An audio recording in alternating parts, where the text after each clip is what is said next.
Hey,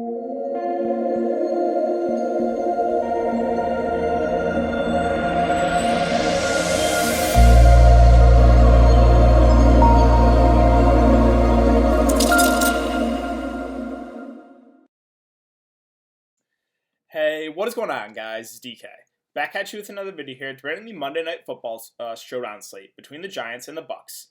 Before I get into the video, if you guys are new to the channel, my name's DK. I make daily videos breaking down NBA, NFL, PGA, and esports, daily fantasy sports slates.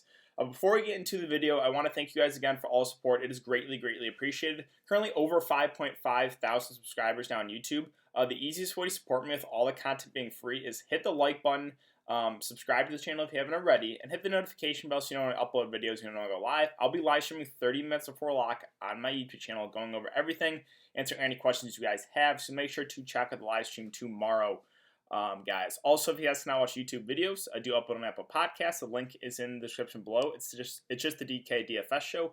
But yeah, with that out of the way, let's jump into the video. So before we talk about players and the prices for this Monday night showdown slate, let's quickly look back on the lineup here from Thursday's showdown slate. So Thursday's slate, it was a little bit of an uglier game, uglier than expected. So let's go over my lineup. Mike Davis and the captain. Surprisingly did only have one catch for 11 yards in that game. That's a little uncharacteristic for Mike Davis. The reason why I liked him, and I just thought he was such a safe play, was because with no Christian McCaffrey, he plays basically the entire game. There's no real competition for touches, and he's a guy that usually gets a lot of targets out of the backfield. Surprisingly, one target there, so I feel I got a little bit unlucky that he did only have one catch. That's, again, a little uncharacteristic for him. Then it was unfortunate. I went, it was Ridley, Julio, 50-50 for me. I went Ridley. He got hurt. Julio had the big game. If I go Julio here, I cash easily. But again, that's why Showdown, it's super high variance, and it's why I will never play large amounts of money on these slates, because there's a lot of luck involved. I play these more for fun. But yeah, the rest of my lineup: Hurst, Curtis Samuel, and Gage. I talked about Samuel and Gage being my two favorite value plays. Samuel was a smash. Gage was not so much, but if you got Samuel in there, that was the key to the slate. So that's a look back at my lineup from Thursday's video, or for Thursday's slate. So, all right, let's take a look at the Vegas odds for this game right now. Giants and Bucs is a 45 over under. The Tampa Bay Bucs are currently 13-point favorites, so projected to be a bit of an uglier game. So, all right, let's before we talk about players and the prices, let's take a look at the snap counts here last week from each of these teams. So, for Tampa Bay, Fournette, basically in his first game back in a little bit there, played 56% of the snaps and looked good. Ronald Jones actually went down to 43% of the snaps. So it's looking like it's going to be a 50-50 split here for this Tampa Bay backfield. They actually gave no snaps at all to either McCoy or Vaughn. As far as the wide receiver situation, we do have Chris Godwin out for this game, so that's obviously that'll change some things. Mike Evans, he's going to play the majority of the game. He played 86% of the snaps. He's been not good this year, but in the games that Godwin has missed, he's been really good. So this is a game I think definitely Mike Evans stands out as one of the top spend-ups in the slate for sure. Scotty Miller probably gets a boost. He'll be the number 2 receiver. He played 60% of the snaps last game. I think he does go up a bit. We'll probably have Tyler Johnson move up to number 3. Receiver. He played 40% of the snaps last game, and Watson will probably fill in as the number 4 receiver. He played 17%. We're expecting a little bit more from Miller, and he kind of moves up to 2. Johnson probably moves up to 3. Watson probably moves up to 4 on the depth chart. Tight end situation, Gronk played a majority of the game, played 76% of the snaps. He's been a lot more involved in the offense in recent weeks. Cameron Brate played a career low, only season low, 17% of the snaps last week for Tampa Bay. Running back situation, we do have Devontae Freeman out for this game. Wayne Gallman played 53% of the snaps, and when he came in, he looked good, and he's a good pass-catching running back. I think he makes for an interesting value on the slate. Deion Lewis is probably going to be the number 2 here. He played 25% of snaps. They did promote Alfred Morris from the practice squad to the roster, so he'll be the number 3 running back. Not sure if he will get any touches or not. Wide receiver situation for the Giants. Slayton's going to play majority of the game. He played 92%. Shepard got close to 80%. Golden Tate's going to probably hover around the 50% range, playing outside as well. Mack played 20% of the snaps that last game. Finally, tight end for the Giants. Evan Ingram played 83% of the snaps. Caden Smith played 60% of the snaps, but again, he's not really involved too much in the pass game. Evan Engram is definitely their pass-catching tight end. So let's talk about players now and their prices. We'll start at the top. Tom Brady at a $12K price point. I think he looks like a safe option on the slate because, again, Tampa Bay are pretty big favorites here. The matchup's decent for Tampa Bay in this offense. So he's obviously the safer quarterback on the slate, but you're also going to have to pay, an extra almost $3,000 for him. And I guess the worry I have with Tom Brady is we've seen games at times where if they get off to an early lead, they will just go to the ground game, like strictly in like the second half. So we've seen that a couple times actually so far for Tampa Bay. So that's obviously a slight concern because he's so high priced. So is he a must-play in GPPs? No. For cash games, yeah, I'd probably do it. At cash games, I'd probably start my lineup with Brady, Mike Evans, and one of the Tampa Bay running backs, whether that be Jones or Fournette, whichever one you want to go with. I think that's a safe way to go. So, yeah, you're probably going to overpay for Brady a bit, but he definitely does stand out as one of the safer plays. Mike Evans at 10-8. In the games that Godwin has missed, and he's out for this game. He's missed game 2, 4, and 5. So we go to Mike Evans and look at those stats for his games. Game 2, 7 catches on 10 targets for over 100 yards. Game 4, 7 catches, 8 targets, 122 yards. Game 5, 5 catches, 9 targets, and a touchdown, 41 yards. So other than that, though, like the other games, he's really not been good. So, but again, we have Godwin out. So I think Mike Evans, like Brady, you're going to have to pay a premium for him. I think he does stand out as one of the safer plays. He should get a good amount of targets here. The matchup's better for him, obviously, in this Tampa Bay side. So, yeah, I like the Brady-Evans pairing for cash games. Obviously you can go there for GPPs as well. I think the top two guys are safe options, maybe slightly overpriced being Brady, maybe a little bit Mike Evans too, but I think they're safe ways to go on this slate. Daniel Jones at 9-2. I think you can go here in cash. Normally I do try to jam in both quarterbacks for cash games if you are playing cash. This is obviously a really tough spot against Tampa Bay, but they are I guess stronger against the run. So, I could see getting to Jones here just because quarterbacks do have, again, the highest floor on the slates. Jones is the guy that can get it done on the ground. Actually, 74 and 92 yards in the ground last couple games is good to see. That's probably not going to continue. He had that long run against Philly where he tripped at the end. But yeah, Jones is certainly in play here at this price point. I think he is going to go lower owned for sure, obviously to Brady. But the price point makes him more in play here. Again, the rushing upside does raise his floor a little bit here. So I think you can go to Jones in cash. Obviously, you can look to him in GPPs as well. Running back situation here for Tampa Bay with Fournette and Jones. We have Jones at 8-8. The previous 3 games, besides that Vegas game, he looked really good, 100 yards in the last 3. And then against the Raiders, kind of struggled, only 13 carries for 34 yards. It was actually Leonard Fournette that looked a lot better, had 11 carries, 50 yards, and 6 catches and 7 targets. He seems to be the guy that they're going to more through the air. So with Fournette at 6-2, Jones at 8-8, Jones is probably going to get the early on work to start, but if he kind of struggles, I think they will go to Fournette. And again, Fournette's the guy that's doing a little bit more through the air right now. So I personally probably take the discount on Fournette for the 3K savings. That doesn't mean Ronald Jones is out of play. I think you could realistically play both of them if you think this is going to be a Tampa Bay onslaught and they just dominate the game, then right? Because I think in the second half they will just resort to the ground game for the most part. So, yeah, with Jones versus Fournette, I think I will take the discount on Fournette, but that doesn't make Jones out of play. I think you could play both if you want to. If you are taking that approach, I'd probably just go like a full Tampa Bay stack, like 5-1, right? Scotty Miller at 8-6 will be the number 2 receiver. He's been another guy's been a little bit up and down. Do I want to pay 8-6 for Scotty Miller? Probably not. I know he did have 100 yards and a touchdown in the last game, but personally, I just feel a little bit more comfortable paying a couple $1,000 more for Mike Evans. Now, Gronkowski's at 8K, 8 targets in back-to-back games, and he's starting to look like the Gronk of old.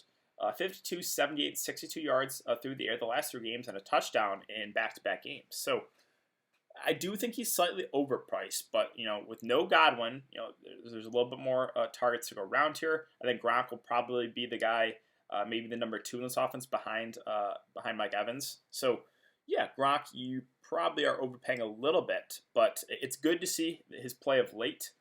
So I think he's certainly viable and obviously a guy that can look to in the red zone. Tampa Bay defense at 7-4, I can't do it. I they're not out of play. It's just 7.4K is so much to pay for a defense. So for single entry, if you're a single entry guy like myself, I don't think you can go there.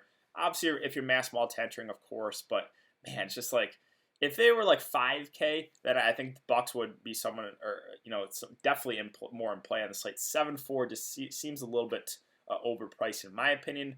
The top two receivers for the Giants was Slayton and Shepard are at 7K and 6-6 respectively. This is again not necessarily the best spot here for these Giants receivers. Looks like, yeah, they had him listed as questionable, but he's not on the injury report. So both Shepard and Slayton will be good to go. Who do I prefer? I don't really have a strong take. They're both viable here. They both seem priced about right. So, yeah, that's kind of my take on the Giants receivers. If we land on either of those guys, that's fine. I'm probably not going to go out of my way to play either of them, but I think they both have fair enough prices at 7K and 6-6. Again, talked about Fournette and Jones. I think I do slightly prefer Fournette here for the discount. Again, I think you can go play both if you want to. But yeah, give me the discount there on Fournette over Ronald Jones. Both are in play, though, on this slate. Evan Ingram's at 5'8". I think that seems about right. He's been a little bit up and down. Last game he did have 6 catches on 9 targets.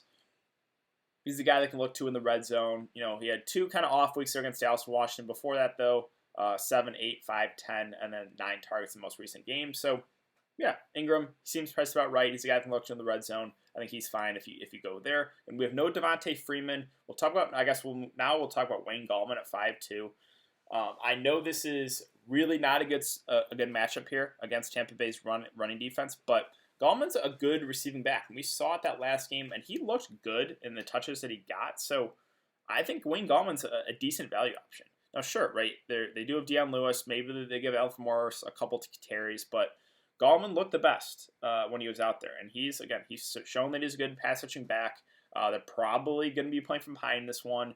So I think Gallman, even in a bad matchup, is someone I'm looking to for value for sure. Tyler Johnson, I also think, is a pretty decent value option at 4.8. I think he'll be the number 3 receiver. That game that Godwin's out against Chicago, he had 4 catches on 6 targets for 61 yards. So, yeah, I think Tyler Johnson does make for a decent value option. Definitely someone I think you can consider if you're going more of the full-on Tampa Bay stack. Either way, though, I think he's viable there at that price. The 2 kickers here were Suckup and Gano. I think, for me, if I was going to pick a kicker, it would just be Suckup. I feel more comfortable in Tampa Bay, obviously scoring more points. So, yeah, if you're going to make me pick there between the kickers, give me Suckup on the Tampa Bay side. Again, both are viable here, though. Kickers, floor usually about 5, upset about 15. They're both at fair enough prices that I'm fine if you land either of them. Golden Tate I actually like for value at 3K. I know he's only had 1 catch in back-to-back games. He's not playing a ton now. He'll play about 50% of the game, but at this price point, he only really needs like a few catches to pay off his salary. And in the first few games of the season, 5, 4 catches. Again, he'll play out of the slot too. So yeah, I think Tate is a decent value option at this price. I don't think he's going to kill you. The Giants defense at 2.4. Yeah, the price does make him, I guess, viable here. But I'm probably not going to get to them, at least for single entry. Brait at 1.4 played very little snaps, right? He played, what was it? 17% of the snaps. Sure, 1.4K. Obviously, he only probably needs one or 2 catches to pay off his salary. If you want to take a dart throw on him, that's fine, but it is a little bit worrisome that he played that few of snaps the last game. Deion Lewis is probably the number 2 running back here at 1.2K. I think the price point makes him in play. Another guy that doesn't need a whole lot to pay off his salary. He's shown that he is a decent passage running back as well. So I think Gallman will be the number 1, but Deion Lewis probably will get some touches as well. And he's shown over the years, again, he's a good pass-catching running back. So, yeah, Deion Lewis is in play at this price as well. I think, Gallman is probably safer, but Deion Lewis is also, $4,000 cheaper. So, definitely viable. Watson's going to be the number 4 here for Tampa Bay. What do I expect for him for playing time? Well, again, I think everyone kind of moves up one, so I would expect Watson to kind of get like Tyler Johnson got last game, so maybe like 40-ish% of the snaps. And at $800, that does make him viable here. He did have one nice game there against the Chargers, 4 catches for 40 yards. He's shown he's a decent receiver at this price. Again, like I talked about, he doesn't need a lot to pay off his salary. So I think Watson is certainly viable there if you want to take a shot at him. McCoy did not play last game, so I'm not going to go there. Caden Smith is the backup tight end for the Giants. Averaging probably a little over a target a game. And you can consider him. He will play probably over 50% of the snaps, but not going to be utilized a ton offensively. Finally, Mack is probably the number 4 receiver for the Giants if CJ Board is out. His stats is actually up in the air, so we'll see. If Board plays, I would expect him to be the number 4. So, if you want to take a shot at a number 4 receiver here for the Giants, see if Board plays, it's probably going to be him. If he's out, I guess you can take a shot on Mack. He played 20%, I believe it was, of the snaps, 20% of snaps that last game. And then finally, Alfred Morris, they did promote him from the practice squad. He'll probably be the number 3 running back. Will he get touches? I don't know. Maybe 1 or 2 carries, but not really someone I'm looking to there. So that really rounds it up for the player-by-player breakdown. So let's talk about captains now and kind of what I'm thinking. Well, for GPPs, again, we have another Millie Maker. It's about 75% of the time the winning lineup has either a running back or a wide receiver in the captain spot. So those are the guys that I'm probably looking to for my lineup. So guys I'm considering, I think Mike Evans is a really safe play with no Godwin with upside. So that's going to be popular, but I like Mike Evans in the captain. Other guys I'm considering for the captain spot, I think both Tampa Bay running backs with Jones and with Fournette. I think you can look to Gronk with no Godwin. I think there's maybe a slight boost for him, maybe a few more targets. He's kind of shown his upside. So, yeah, really a lot of the Tampa Bay guys, to be honest, that I'm considering. What Giants guys am I considering the captain spot? Well, I don't know if I get to either Slayton or Shepard, to be honest. Honestly, maybe a guy like Gallman. I just think he looked really good that last game. He probably does get a majority of the work, and he's shown he's a good pass-catching running back. So maybe you can look to him to get a little bit contrarian. Tate's also really cheap. Obviously, doesn't need a whole lot to get you there. So, and if you do go someone like really cheap, like let's just say you're building a risky lineup and you go with a guy like Justin Watson, you think he probably plays 30 to 40% of the snaps. You think he can get a few catches. Let's just say we throw him in the captain spot. It leaves 9.7K remaining. Well, you can jam in Brady. You can jam in Evans. You can get Daniel Jones if you want to, right? You can basically just plug whoever else you want into this lineup, right? So that's always a viable strategy. Is if you want to get a little bit riskier, a little bit contrarian, take a shot on someone cheap in the captain. That is a way to differentiate yourself. If you're playing to try to take down the Millie Maker solo, you got to do something different, whether it be take a shot on someone super, super risky in the captain, or you're going to have to leave a good amount of salary on the table to differentiate yourself. But yeah, again, I'll go over some more builds in the live stream, so make sure to check out the live stream. But if I'm playing cash games, I think a safe way to go, like I said, is probably, maybe you go Mike Evans in the captain with Brady and one of the Tampa Bay running backs, whether it be Jones or Fournette.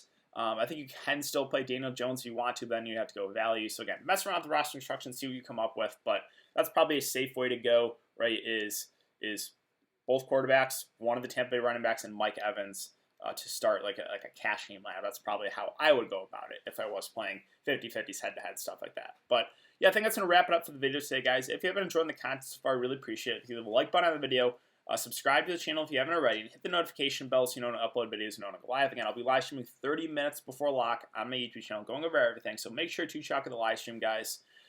Thanks again. I hope you guys all have a good day, and I will see you all tomorrow in the live stream.